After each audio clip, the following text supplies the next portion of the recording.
before supercars had launch control.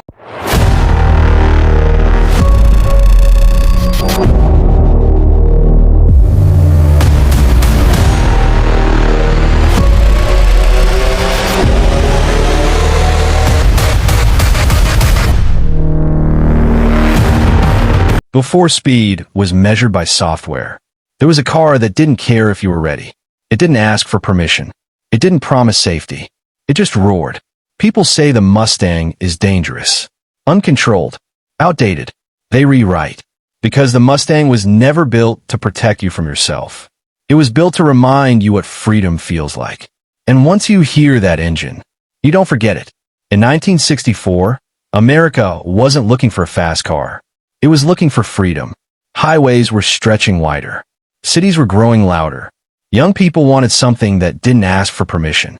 Then Ford released the Mustang. It wasn't the most powerful car.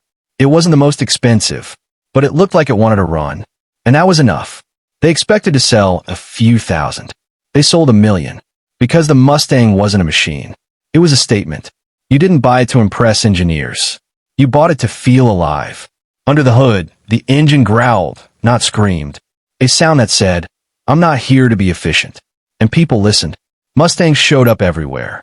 Outside diners, on dusty roads, at drag strips built from borrowed pavement. They were raced, crashed, rebuilt, and raced again. The Mustang didn't ask who you were. It asked where you were going. Over time, the world changed. Rules grew thicker.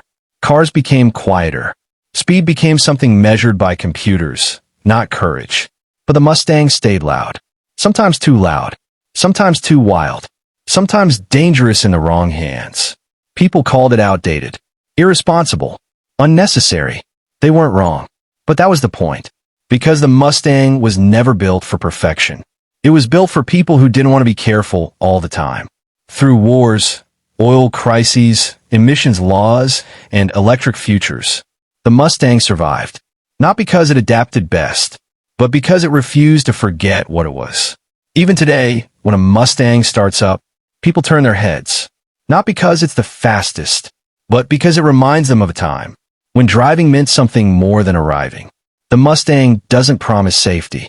It promises feeling. And that's why, decades later, it still scares people, and why people still love it. But the Mustang was never built to make everyone comfortable. It was built for the moment your hands grip the wheel, and your heart beats just a little faster. In a world where cars drive themselves, where speed is calculated and filtered, the Mustang still asks you to be present. It doesn't correct your mistakes quietly. It reminds you that control is something you earn. That roar under the hood, that's not noise. That's a reminder that freedom has always come with risk. The Mustang doesn't promise a perfect ending. It promises a real one.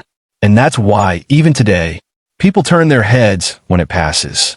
Not because it's the fastest, but because it refuses to forget what driving was meant to feel like.